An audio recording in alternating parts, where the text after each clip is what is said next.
aqui na Fundação Rui Cunha, uma iniciativa do Hoje Macau e da editora Livros do Meio. E hoje vamos apresentar o livro Divino Panorama, Um Inferno Chinês,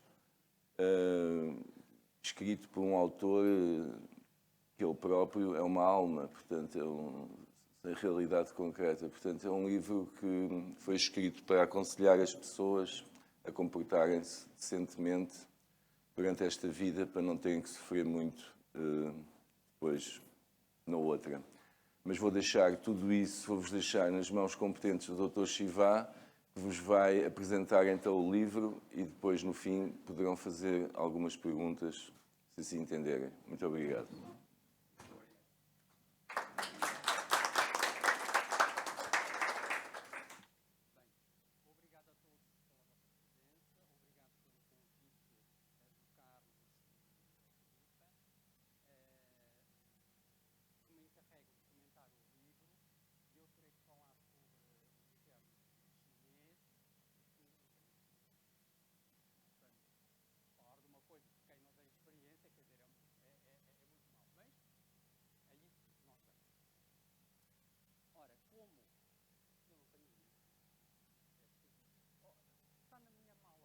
Vou-lhe buscar um.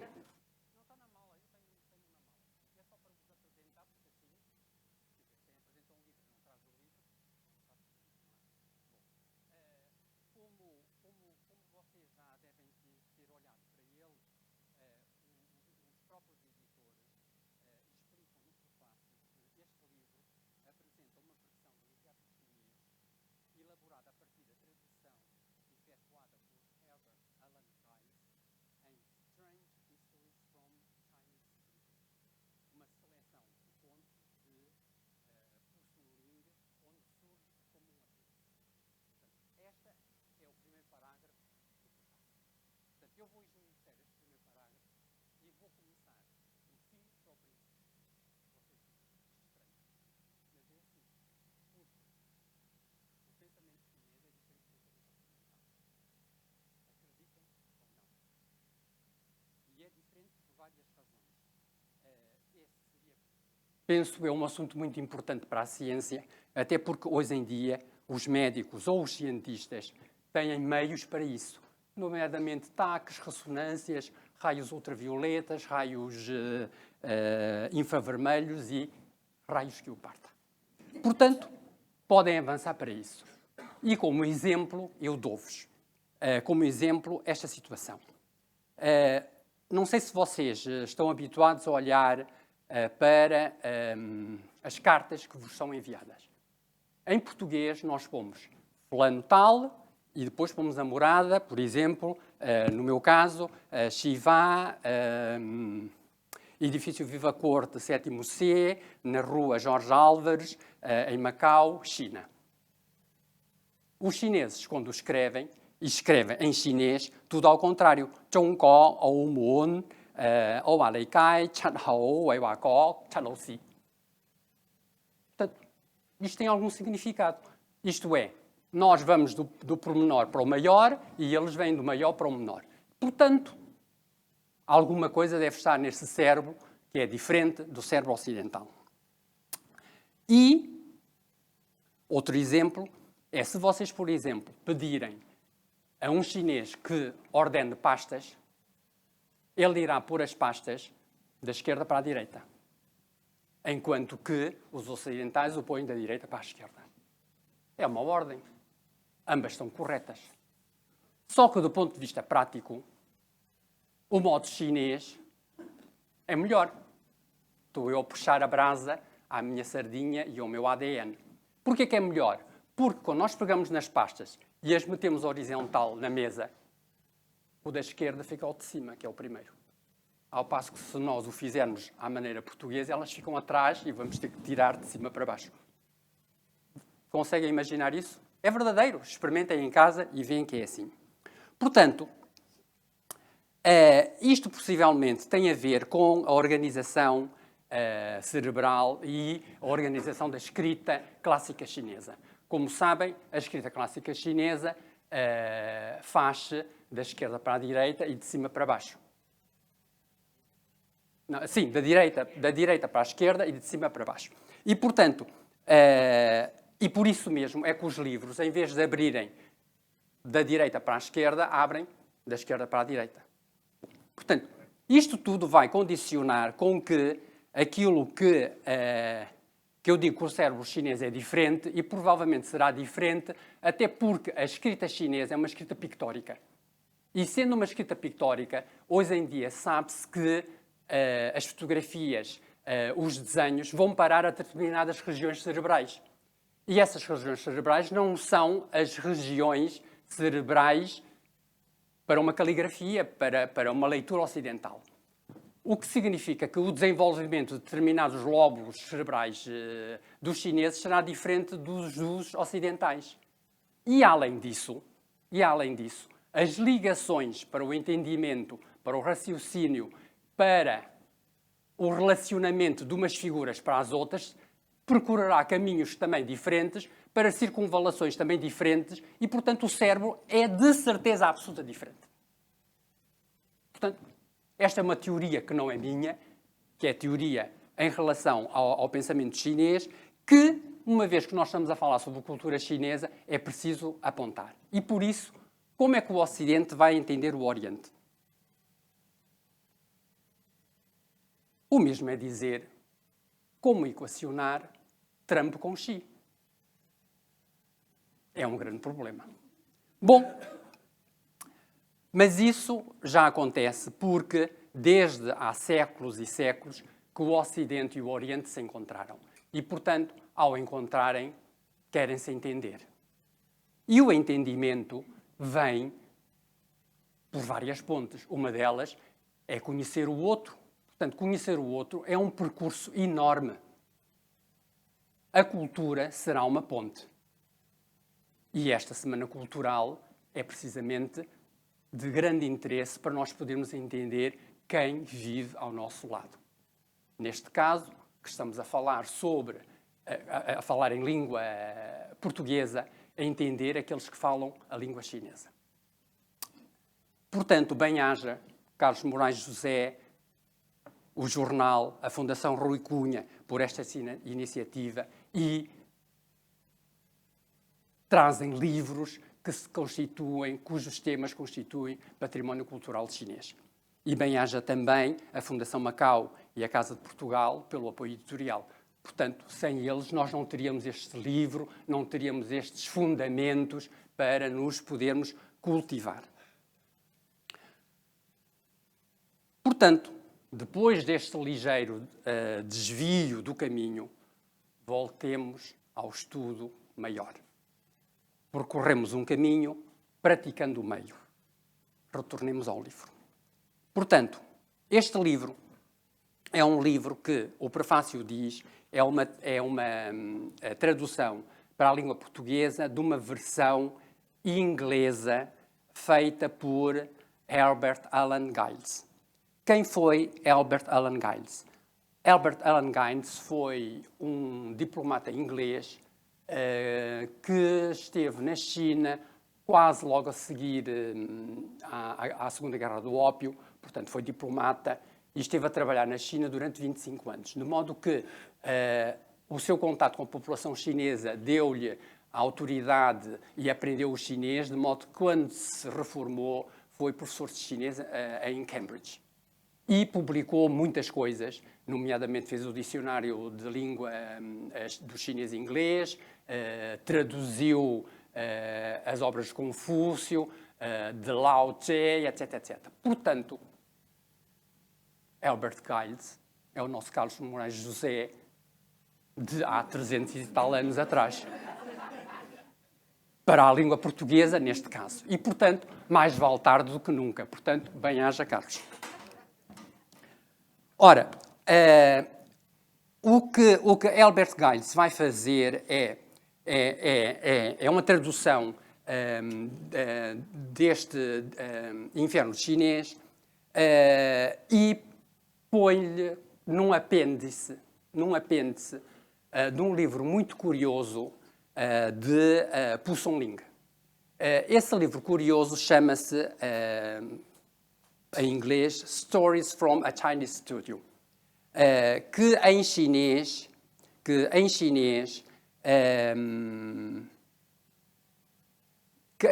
pronto, podemos traduzir mesmo por contos estranhos de um estúdio chinês. No fim de contas, são contos que é uma compilação que Pu Songling fez e são mais de 500 histórias.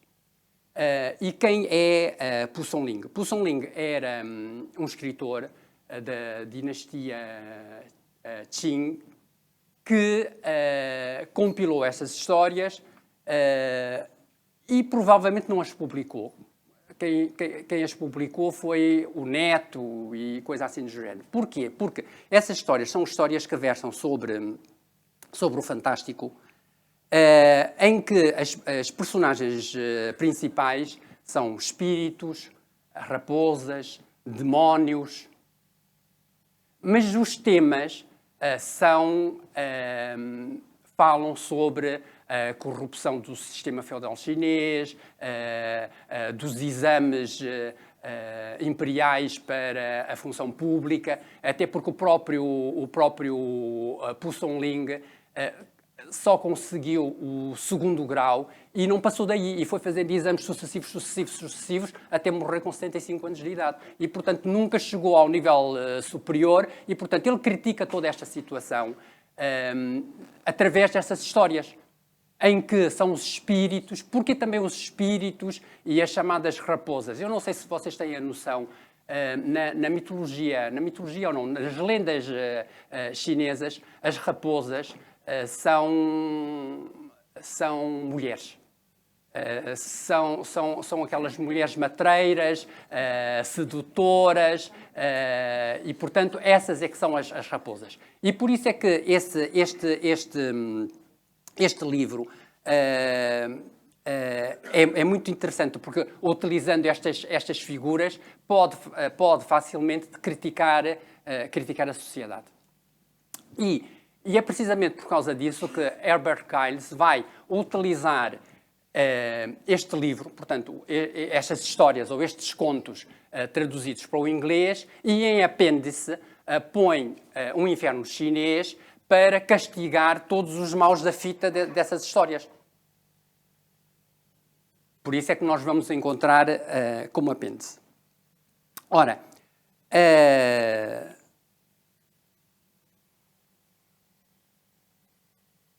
e ele, ao fazer a tradução deste documento, faz uma tradução e põe-lhe o nome de Divino Panorama. E o tradutor, neste caso Rui Cascais Parada, não altera o nome e utiliza o nome de Divino Panorama com um subtítulo Um Inferno Chinês. Ora, o nome está aqui. Se nós olharmos para esta página tem precisamente o nome em chinês, que é, eu vou só tirar os óculos, Yo Lei Chao Chun, em cantonense, está bem? Dá-me mais jeito ler em cantonense. Ora, vou esmiuçar isso também de trás para a frente. Chun, o que é que quer dizer? Quer dizer transmitir. Portanto, há algo que se transmite. Quem o transmite, vamos ver. Chao é moeda. É riqueza.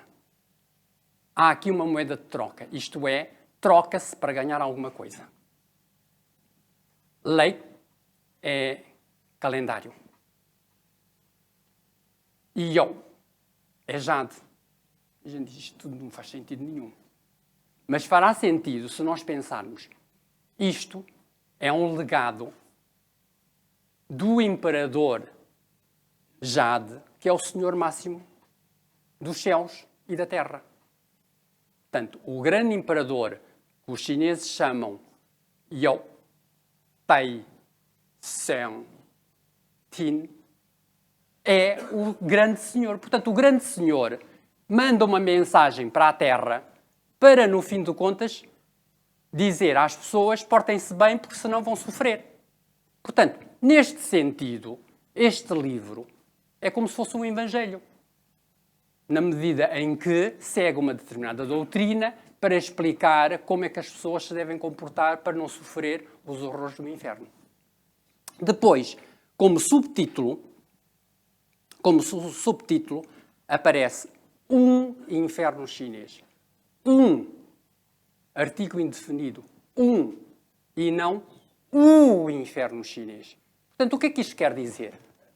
Quer dizer que haverá vários infernos? E há. E há, porque é que eu digo que há?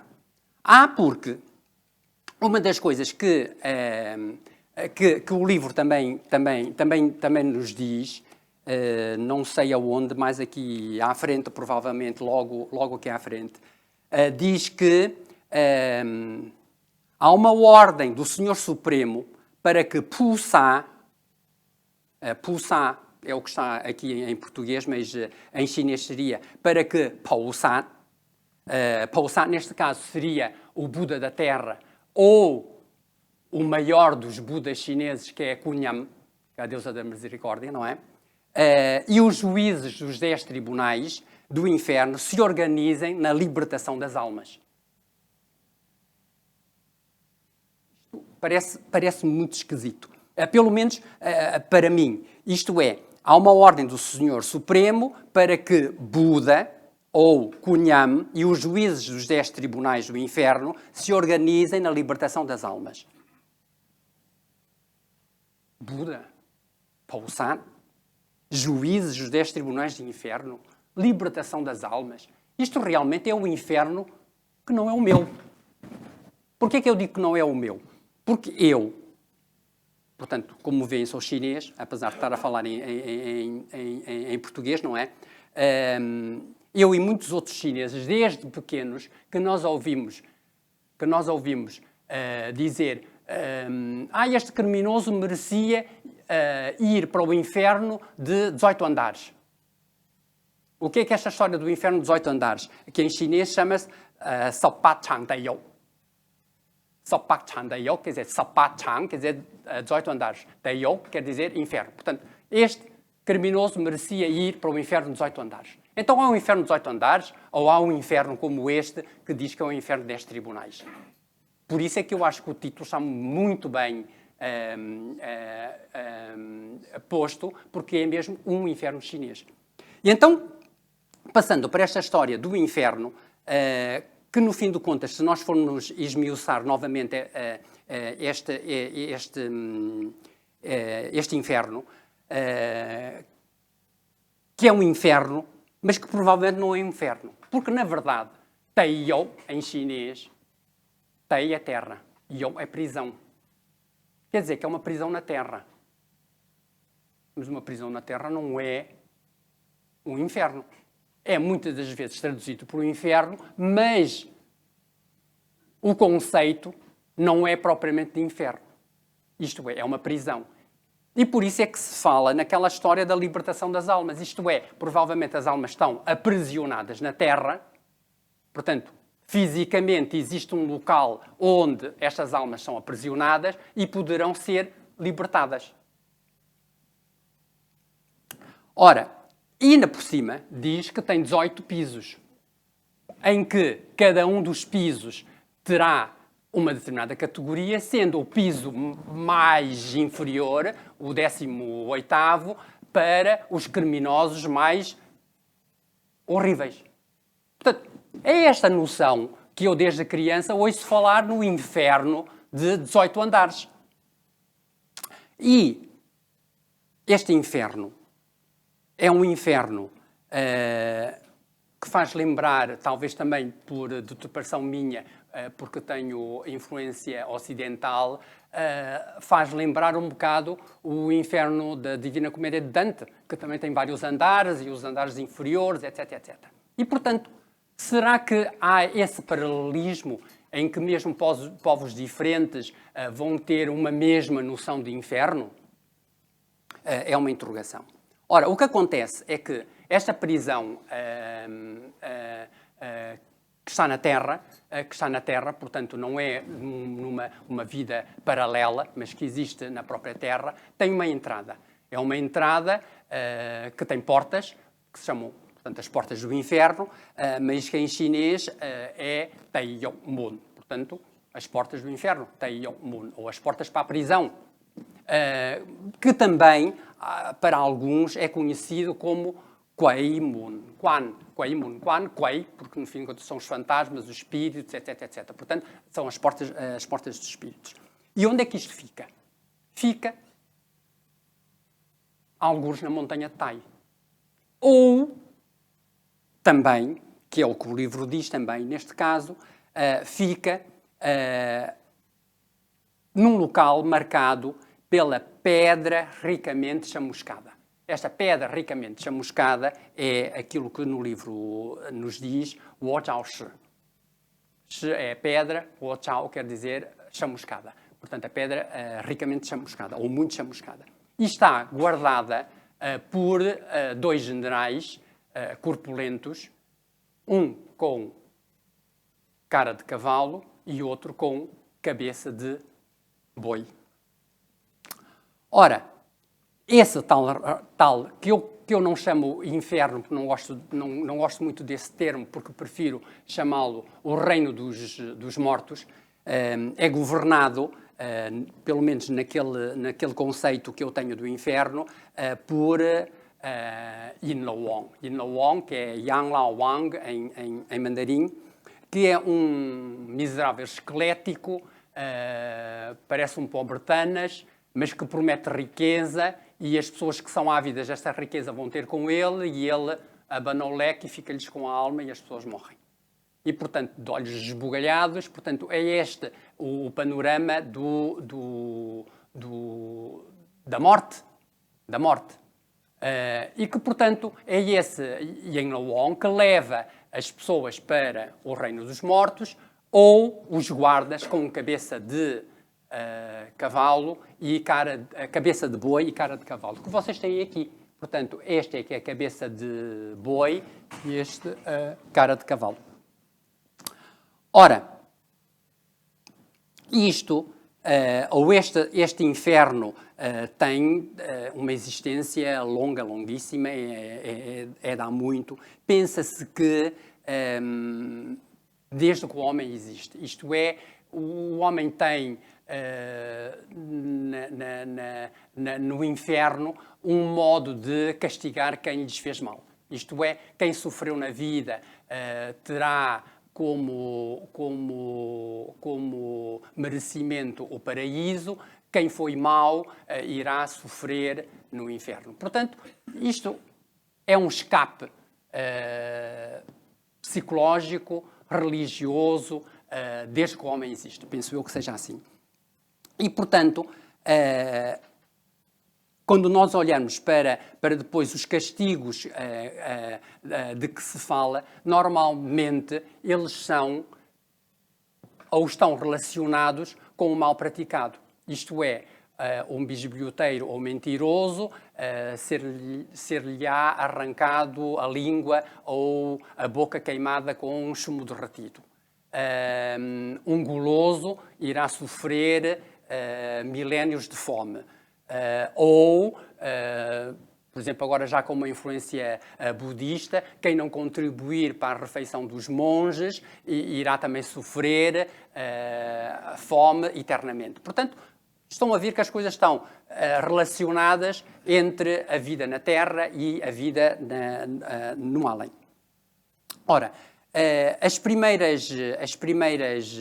os primeiros documentos sobre o inferno são provavelmente pictóricas, e é por isso que eu acho muito feliz este livro, porque nos apresenta uma capa muito sugestiva, muito colorida, e que nos põe logo a pensar nesta história do inferno.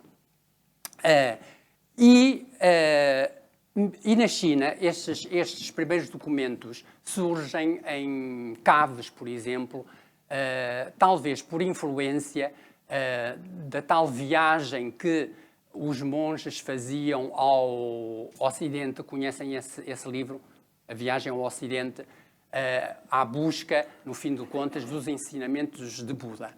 E nós sabemos que na Índia existem muitos mosteiros e muitas caves onde há o inferno.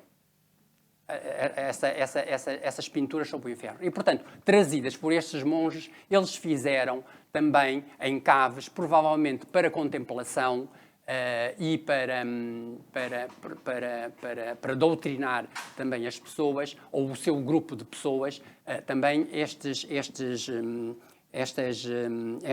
pinturas. Depois, estas fontes budistas também tiveram, além das caves, nos próprios mosteiros e nos templos, muitos destes desenhos. E houve, durante a história, monges peritos na pintura e no desenho. Ora, isto leva a pensar, sim senhor, por uma parte, esses documentos pictóricos existem para a contemplação, existem também de uma forma pedagógica, para que o povo, no geral, se sentisse amedrontado desse futuro e se comportasse bem. Portanto, tem este papel pedagógico. Só que, através dos tempos, eles foram modificando conforme as políticas, conforme as doutrinas, e o inferno de 18 andares provavelmente passou para 30, 64, etc., etc., conforme a imaginação do monge e que foi escrevendo as suas sutras ou os seus evangelhos, etc., etc. E, portanto, quando nós olhamos para estes documentos, alguns deles depois escritos e que foram distribuídos também pela população para a sua educação, nós ficamos a perceber que provavelmente estes 18 andares, com os 18 reis que comandam, tiveram também a sua origem na Índia. E quando pesquisamos na história, parece que sim, que existiu na Índia um rei chamado Bimbisara que, derrotado numa batalha, se suicidou. Mas o seu suicídio foi um suicídio de raiva, a dizer: eu vou morrer porque não consigo dominar os homens, mas vou governar os mortos.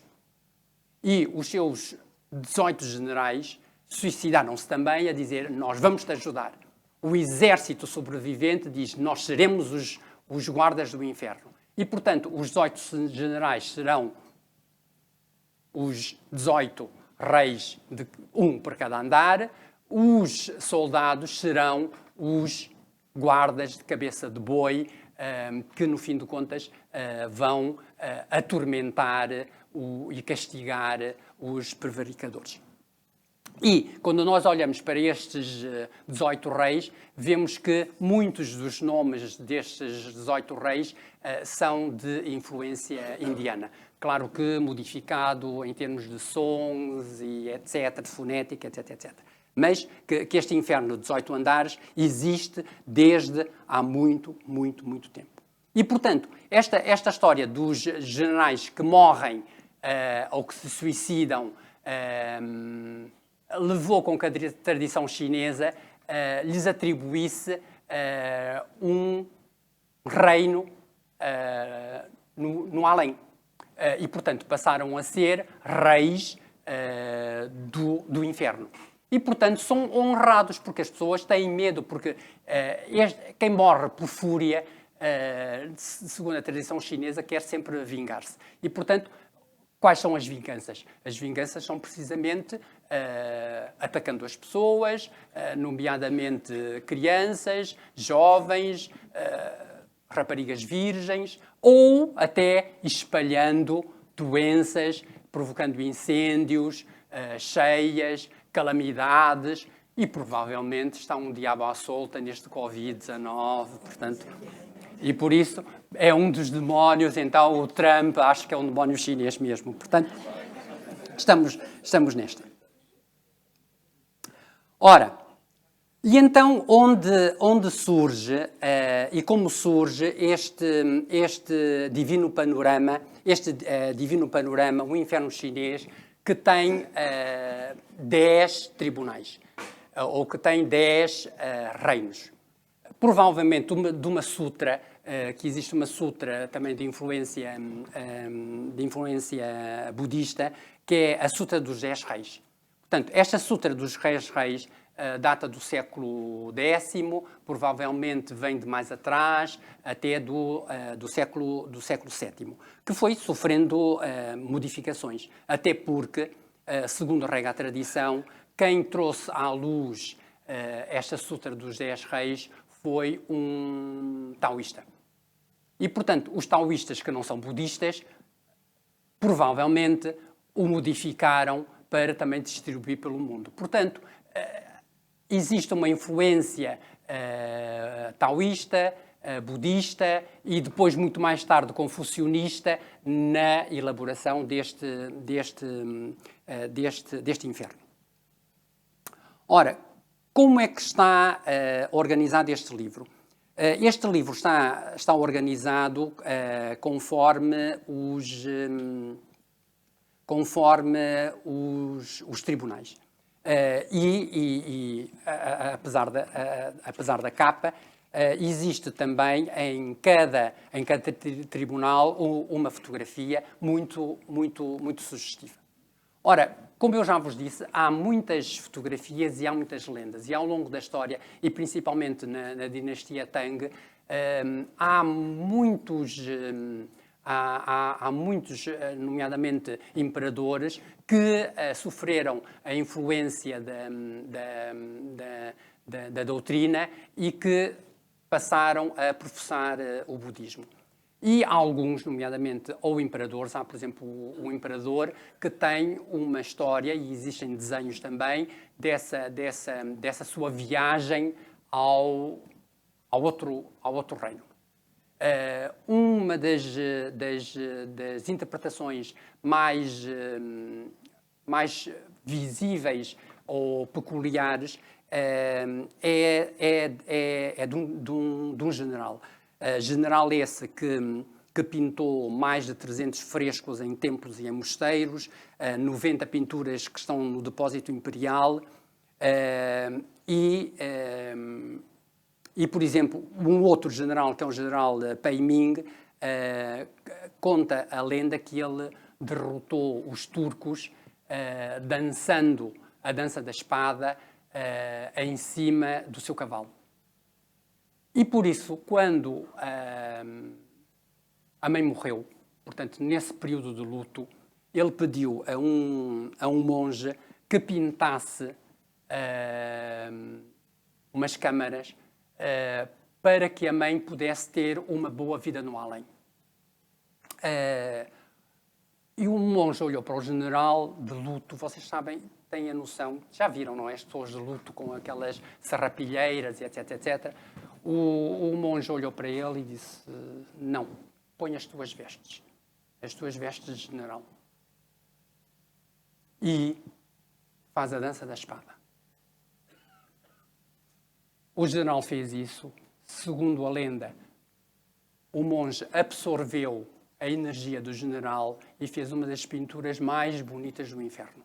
Portanto, se nós olharmos e formos pela China em viagem, que agora não podemos ir, mas quando estivermos desconfinados, podemos visitar estes templos e ver realmente estas pinturas. E há pinturas do inferno muito bonitas. Na net não se encontra muito, porque muitas destes templos ou dessas pinturas não são fotografáveis. E, portanto, são proibidas de fotografar e, portanto, elas não aparecem na net. Portanto, há muitas dessas histórias. Uma delas, por exemplo, muito interessante, e isto só para vos contar da influência do Confúcio na formação do inferno, conta a história de um monge também, que vai ao inferno resgatar a mãe. Nesta história da piedade filial. E, portanto, ele, ao resgatar a mãe, traz a mãe. E conta toda a sua viagem do que viu no inferno. Portanto, estas influências vão construir um inferno provavelmente muito diferente do inferno que é o inferno original, muito diferente do inferno que vem nas sutras. Ora, o que é que neste livro nós vamos encontrar? Portanto, nós vamos encontrar o tribunal. O tribunal vem mencionado o nome dos juízes, que aqui lhe chamam rei, e a sua localização em relação à tal pedra chamuscada. Portanto, ficará a norte, ficará longe, perto, a nordeste ou a sul, cada uma destas câmaras do tribunal. E depois de mencionar a sua localização, menciona os castigos a instaurar ou as subcaves ou divisões do tribunal onde as punições são feitas. E reparem que os castigos são todos castigos imaginários, porque é completamente impossível em terra praticar estes castigos, nomeadamente fritar vísceras. Eventrar pessoas, a gente diz tudo muito bem. Agora, fritar as vísceras, rachar crânios e arrancar os dentes. Portanto, vocês estão a ver que isto é completamente assustador, mas dá-nos a entender a qualidade fértil da imaginação dos monges ou de quem escreveu isto, não é? E, portanto, além de mencionar quais são os castigos a instaurar, é engraçado que eu falo em castigo por influência ocidental, porque na religião, entre aspas, chinesas, não existem castigos. Não existem castigos naquele sentido. Quer dizer, existem castigos, não existem o que se chama pecados. Portanto, na religião cristã, nós dizemos nós pecamos e vamos ser castigados. Na doutrina oriental, não existem estes pecados porque existem as faltas. Portanto, quem falha nisto, naquilo ou naquilo, quem faz isto, aquilo e aquilo, sofre esta ou aquela consequência. E não tem o nome propriamente de pecado. Está bem? Portanto, tribunal, localização, castigos a instaurar e depois enumeram-se os prevaricadores. Isto é, quem é que será castigado neste ou naquele tribunal? E o que é que vai sofrer? Posso-vos garantir que ninguém desta sala sai imune. Porque o próprio livro diz: os iníquos são muitos, infelizmente, e os virtuosos são poucos. Portanto, ninguém sai daqui imune. Portanto, vai tudo parar ao inferno e sofrer os castigos. E por fim, indica-nos o modo como evitar estes tormentos. E é aqui que surge, eu falei tanto, e vocês não ouviram a explicação do calendário. Portanto, quando eu vos falei logo no início, a história do calendário. É aqui que aparece, porque isto, no fim de contas, é tipo de um almanaque, de um calendário, e ele, no fim, aparece a forma como a pessoa pode evitar esses tormentos. E aparece sob a forma do calendário. Isto é, diz, por exemplo, ó habitantes da terra, ofereceis jejuns no primeiro dia da segunda lua. Ensinai as crianças a não molestar pequenos animais ou insectos, que as crianças façam juramentos no primeiro dia do terceiro mês, de não tomar vidas, mas ajudar a preservar. Portanto, existe aqui um calendário onde, em determinados dias, uma pessoa deve rezar, deve fazer jejum, deve fazer promessas, etc, etc, etc. Deve também, é outra das coisas que diz, distribuir estes livros a outros, isto é, passar, legar esta doutrina para que os outros se comportem de forma decente neste mundo dos vivos. Portanto, é aqui que aparece o calendário e que está muito escondidinho no nome em chinês. Portanto, como eu vos dizia, o livro está muito bem organizado, tem isto que eu acabei de mencionar, não vou ser exaustivo nestes tormentos, porque isto é um tormento, vocês vão se deliciar, aqueles que são mais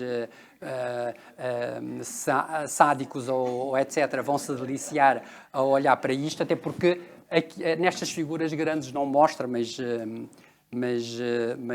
é bom atormentarem-se um bocado. Ora, acontece que esta tradução, como o prefácio diz, vem do inglês e ao vir do inglês escapou aqui algumas coisas, nomeadamente a nova fonética do pinyin. Na nova fonética do pinyin há alguns nomes que vêm aqui mencionados quando não utiliza o pinyin atual. Porquê? Porque o Herbert Giles, quando o faz, e ele é que o inventa, o tal dicionário chinês-inglês, ele vai utilizar a pronúncia inglesa ou a fonética inglesa para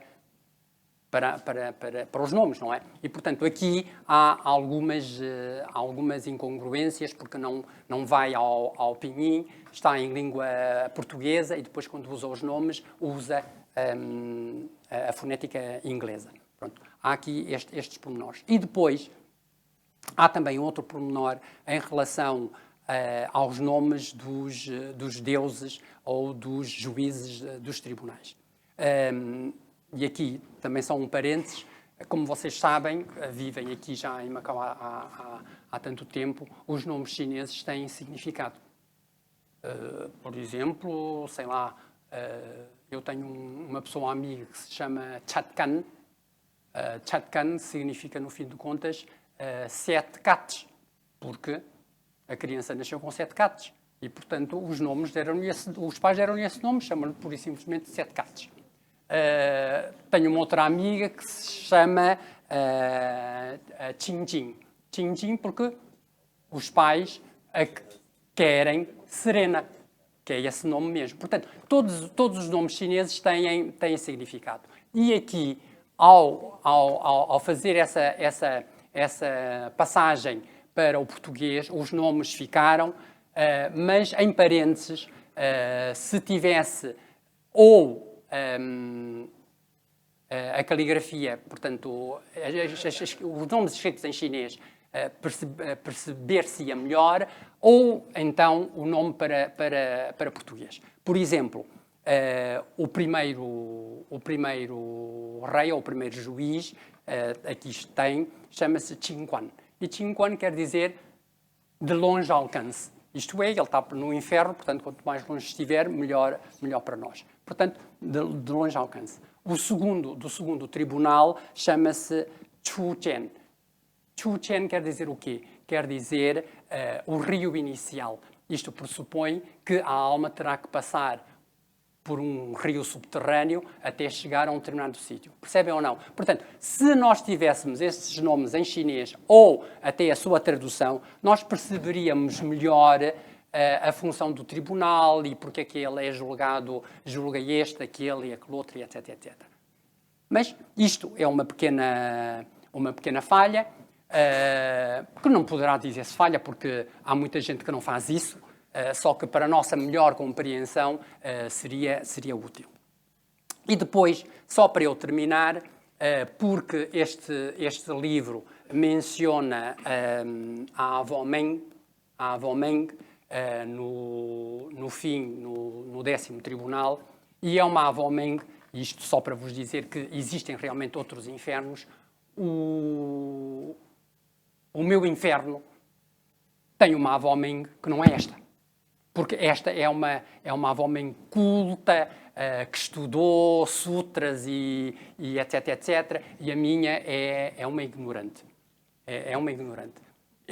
Mas, porque tem uma história muito mais fascinante, eu resolvi contá-la aqui. E então, quem é esta avó Ming? Esta avó Ming é uma rapariga que nasceu do Fantástico porque ela foi gerada por 2 pais. O que é que isto quer dizer? Isto é assim. Segundo conta a lenda, esta rapariga nasceu de uma abóbora amarga. Sabem o que é a abóbora amarga? Fulquá. Portanto, fulquá. Isto é, havia um agricultor que resolveu plantar umas abóboras e deitou umas sementes à terra. Só que a planta desenvolveu e passou para o outro campo. Portanto, o campo vizinho. De um senhor de apelido Cheng. Ora, acontece que a abóbora desenvolveu-se daquele lado, mas o vizinho era um vizinho muito cuidadoso, tratava muito bem da abóbora, lá lhe punha palha no chão para que a abóbora não apodrecesse com a umidade, virava a abóbora de um lado para o outro para ela apanhar sol todos os dias e em lados diferentes, de modo que a abóbora foi crescendo, e até que cresceu uma abóbora muito maior do que aquela que é normal. Isto é, as abóboras amargas, vocês conhecem, elas são longas, não é? São longas. E esta cresceu redonda, muito bonitinha, etc, etc. Ora, na colheita, os 2 senhores juntaram-se e eles disseram, bom, esta abóbora é nossa, nem a minha, nem a tua. É tua porque a planta é tua, mas é minha porque cresceu no meu terreno. E, portanto, resolveram partilhar a abóbora. E lá cortaram a abóbora. E ao cortarem a abóbora, encontraram uma menina lá dentro. E resolveram criar a menina. E então criaram em conjunto a menina, e a menina foi crescendo, sem estudos, mas foi crescendo. Até que, e chegamos na altura do primeiro imperador da China, que quando ele manda construir a Grande Muralha, precisa de gente para construir. E então vai buscar tudo o que é gente para construir a muralha. E, portanto, toda a gente vai para a muralha. Um estudioso que não foi feito para trabalhos forçados foge. Eu não vou estar a fazer trabalhos forçados, eu sou intelectual, não pertenço a esta coisa, foge. E vai parar ao terreno deste Sr. Meng. O Sr. Meng acolhe-o, e como é muito bom falante, como ele é muito etc, etc, lá oferece a filha em casamento ao Sr. Wang. Ora, e fazem uma festa. Ora, festa junta gente. Ora, junta gente, os soldados vêm e dizem, tem gente, a gente caça toda a gente para construir a muralha. E lá leva tudo o que é gente nova, vai trabalhar para a muralha. E vão trabalhar para a muralha. A pobre desgraçada da menina chora, mas pronto, lá foi o marido. Passa-se um ano, passa-se outro ano, o marido não vem, e então vai à procura do marido. Percorre, sei lá, quilómetros e quilómetros à procura do marido, e vai parar à zona da muralha e não encontra o marido. E contam-lhe que o marido morreu, juntamente com muitos outros, e que estão enterrados a fazer alicerce à muralha.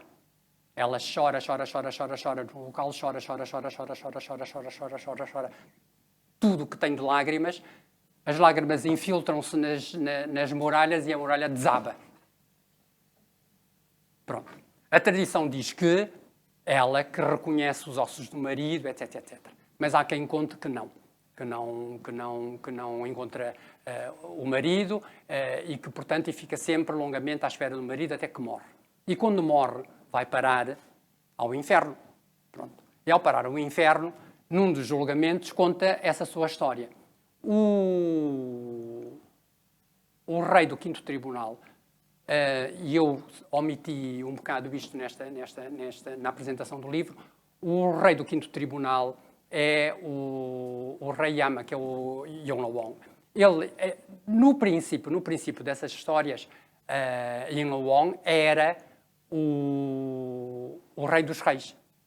Só que ele era muito benevolente, e ao ser muito benevolente, o Divino Supremo resolveu que ele não poderia comandar o inferno e então mandou-o para um dos tribunais. Portanto, desse quinto tribunal, esse tal Yin-Wom, muito benevolente, possibilitou que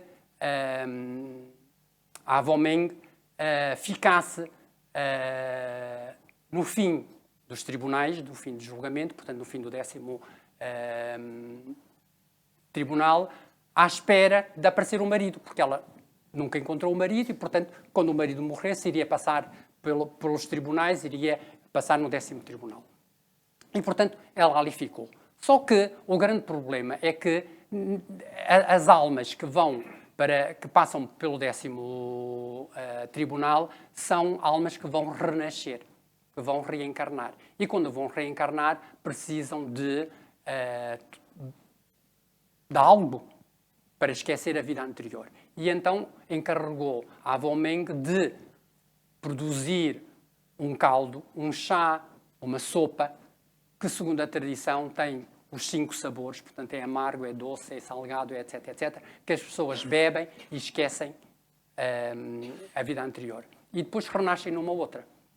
Portanto, é essa a Avomeng que é mencionada aqui e que, na minha tradição, tem outra origem. E, portanto, resolvi partilhar esta tradição com vocês, porque acho muito romântico, não é? Tomar a sopa do esquecimento e eternamente à espera do marido, a ver quando é que ele vai passar e reencarnar noutra vida. Muito obrigado. Passamos pelo inferno. Muito obrigado.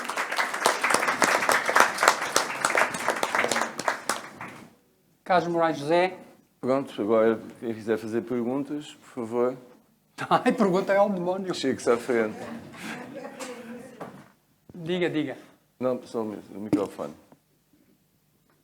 Primeiro, queria agradecer a fantástica comunicação que teve connosco e a sensibilidade linguística, que é, de facto, uma maravilha. Mas a minha pergunta são duas. Primeiro, nunca se vê o céu em lado nenhum, porque eu já vi que teria 80 mil dias de fome, não é? Sou gulosa, essa era a primeira. Depois, a outra, quando falou que há algo superior, nunca falou em Deus. Portanto, dava a sensação de alguém que paira, mas que nunca designa. Ora, eu pensaria que são politeístas, que há vários deuses, não é? E depois, claro que eu não sei nada da civilização egípcia, mas lembrei-me muito daquela transição do julgamento dos mortos, de Osíris com a cabeça. Pronto, era isso. Muito obrigado e parabéns. Muito obrigado pela pergunta. Bem, é bom que se esclareça. Portanto, como no próprio prefácio isso é dito, e o que nós sabemos é que os chineses não têm uma religião, porque há uma influência, aquilo que nós chamamos os taoístas ou os confucionistas, não chega a ser uma religião, é uma filosofia, mas isso tudo vem tudo misturado. Pronto. Chamam reis, provavelmente, quem não é rei, porque quem é maior será rei, mas não é propriamente aquele rei que nós temos a noção no Ocidente. E serão deuses também, provavelmente, quem não é propriamente Deus. No meio disto tudo, o que hoje em dia existe de noção é que todos os mortos, portanto, isto para os chineses, todos os mortos são santos. Portanto, passam a um outro nível e são santos. A história de Deus, se existe uma entidade superior que comanda a nossa vida terrena ou a vida extraterrestre, etc., a vida do além, a ideia que tem surgido muito a influência taoísta. Isto é, o que existe é uma energia e o que nós contribuímos para essa total energia. E por isso é que se fala, e isso também vem a propósito do confucionismo e da piedade filial, o que se diz é que nós pertencemos a uma determinada linhagem. Esta nossa linhagem tem uma determinada energia de que nós vamos cumprir e que, no fim, vamos parar a essa linhagem. E, portanto, temos os nossos santos, que são os nossos antepassados, que nos protegem. E por isso é que nós fazemos o culto dos antepassados, nós fazemos o culto dos mortos e contribuímos com dinheiro que se queima, com comida, etc, etc, para eles terem uma vida boa no além, para eles também nos poderem ajudar. Essa ajuda é uma ajuda cósmica. Portanto, vem um bocado da história do karma, disto tudo. E, portanto, se existe uma entidade física, ela será provavelmente essa tal energia, que os chineses chamam Yunsan. Yunsan é para os chineses, no fim de contas, no karma dos chineses, muito importante. E a vida é conduzida neste sentido. Isto é, as influências energéticas que é feita, pode também haver influências negativas. Portanto, há influências positivas e influências negativas. Portanto, isso tudo é que vai envolver o comportamento das pessoas e não propriamente a tal história do receio do inferno, mas sim naquilo que é o respeito pelos antepassados, o respeito pelas energias, etc, etc. Fernando, espera só pelo microfone, senão... É uma questão muito simples. No inferno chinês, sobe-se ao inferno ou desce aos infernos? Segundo as sutras, este inferno é um inferno que existe. E, portanto, desce-se, porque ele fica a tal entrada ou a porta dos espíritos, na tal montanha, desce-se. Há um rio subterrâneo e, portanto, desce-se. Tanto que isto é tão verdadeiro, que vocês conhecem perfeitamente o 7º mês lunar. Em Macau, ele é comemorado. Portanto, é o mês dos demónios, em que, uma vez por ano, as portas do inferno são abertas para que os demónios venham à Terra. E, portanto, isto hoje ainda existe e isso é praticado. Portanto, desce-se, não se sobe.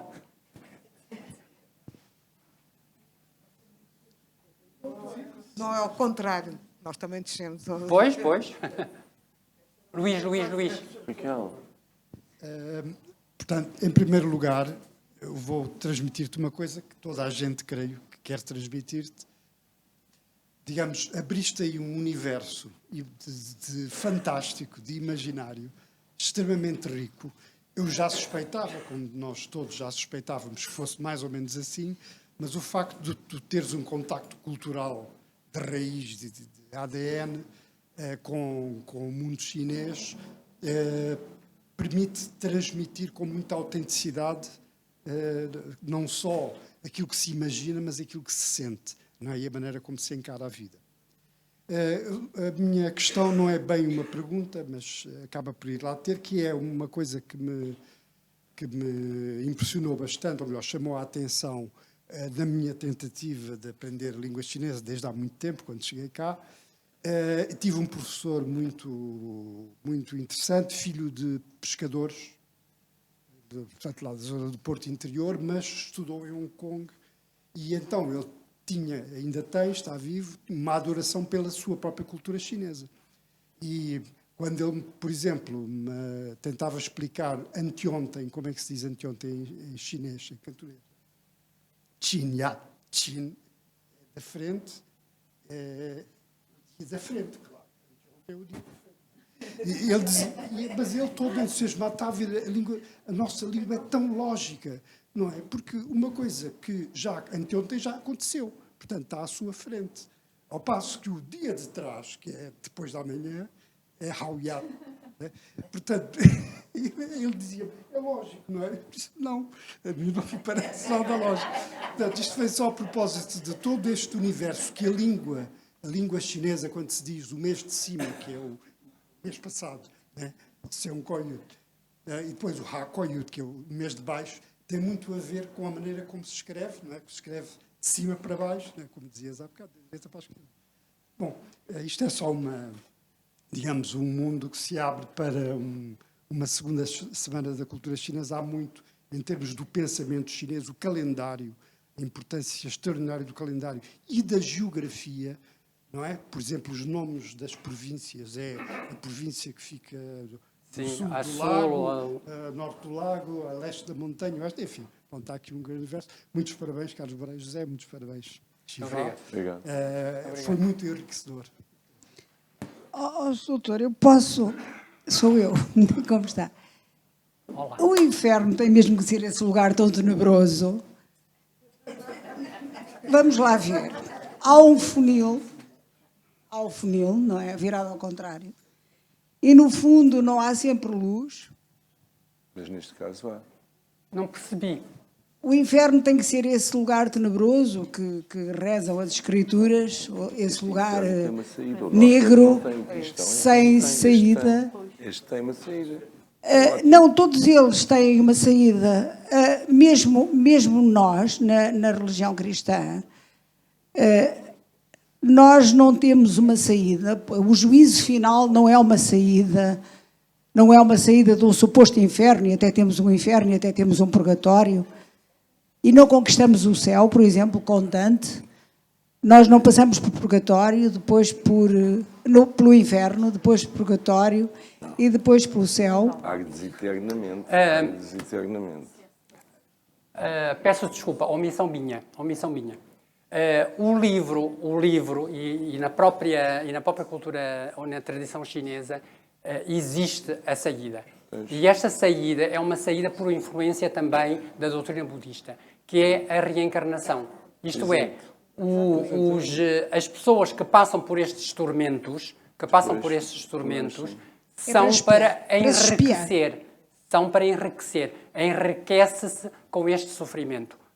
E, ao passarem por este tormento, eles depois, é por isso que na última, quando eles bebem a tal sopa do esquecimento, o último rei, que é o 10º rei, e que o nome próprio vai nos indicar, é aquele que roda.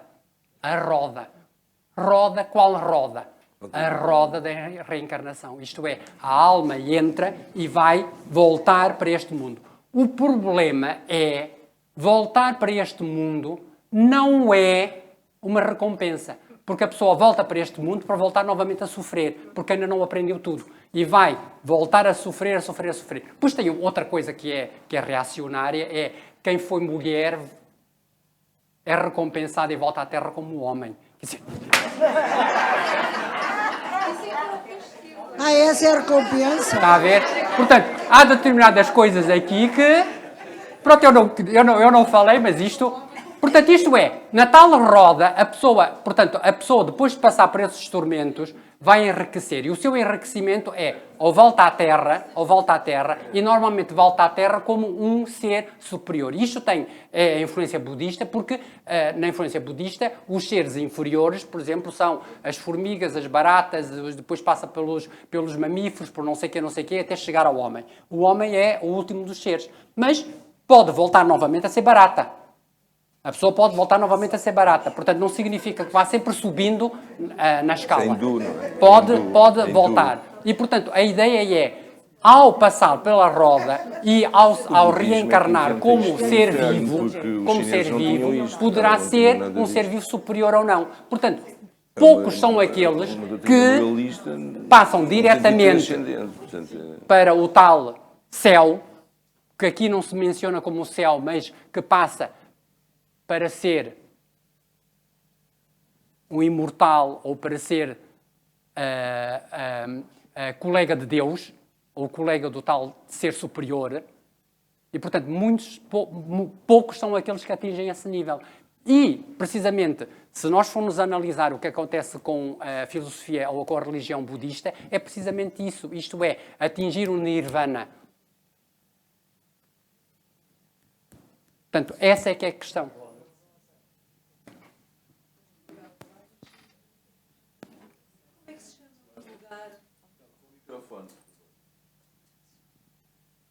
parabéns pela intervenção, gostei muito.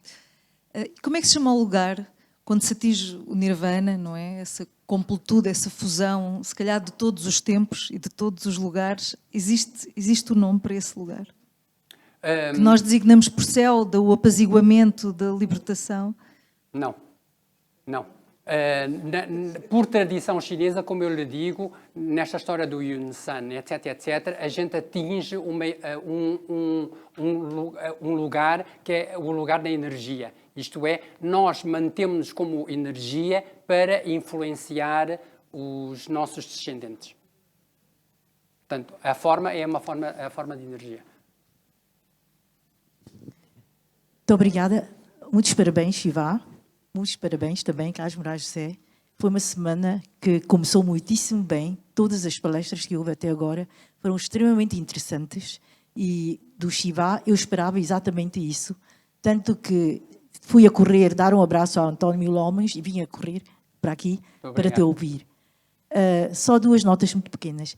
Eu queria, quando o Fernando Salles Lopes perguntou se para o inverno desce-se ou sobe-se, eu é que me lembrei.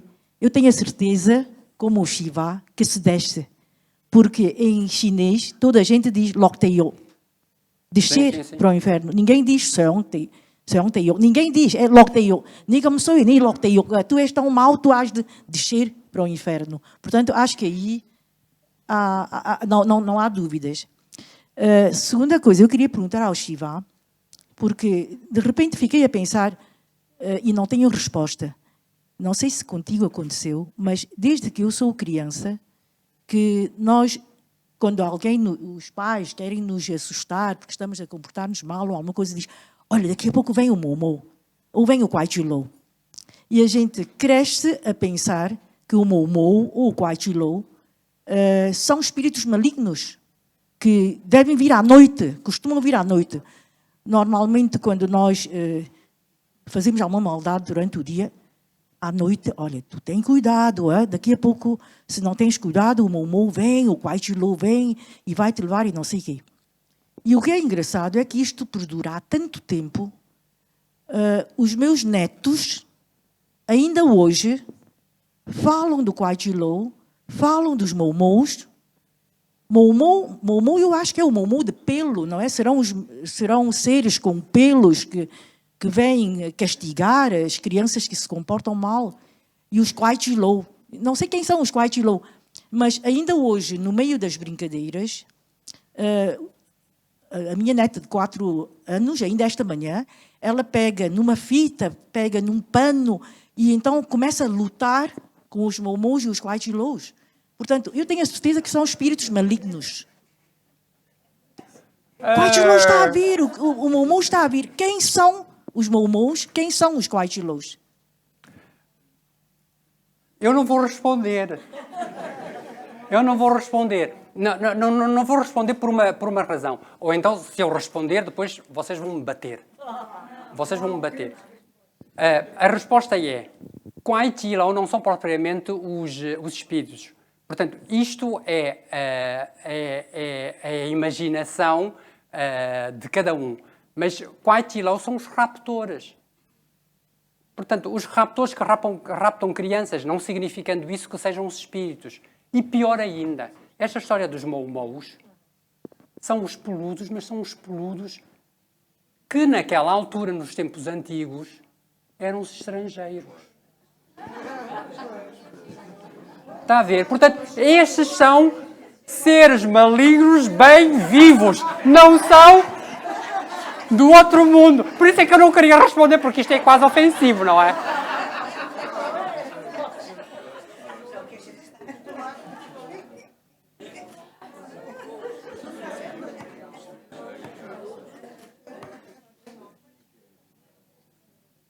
Só que depois a Anabela foi influenciar os netos e os não sei quê.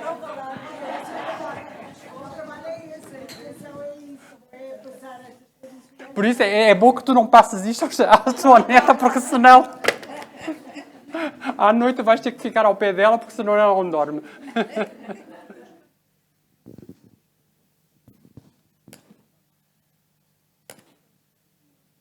Ok, muito obrigado então. Muito obrigado, Carlos Moraes José.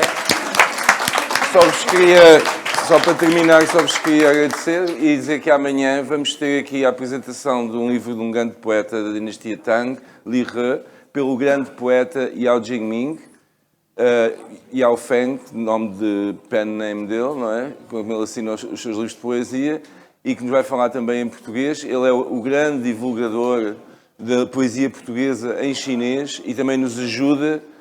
Se não fosse ele, a China não conhecia nenhuma, basicamente conheceria muito pouca poesia portuguesa. Ele tem traduzido imensos poetas portugueses, tem feito um trabalho que nós todos somos devedores em relação a isso, mas também nos ajuda a compreender a poesia chinesa que nós vamos traduzindo para português. Portanto, peço-vos que amanhã não percam a última sessão desta Semana da Cultura Chinesa, que começa às 6h30 com a presença do Yao Jingming. Muito obrigado e até amanhã. Obrigado. Este é teu. Ok.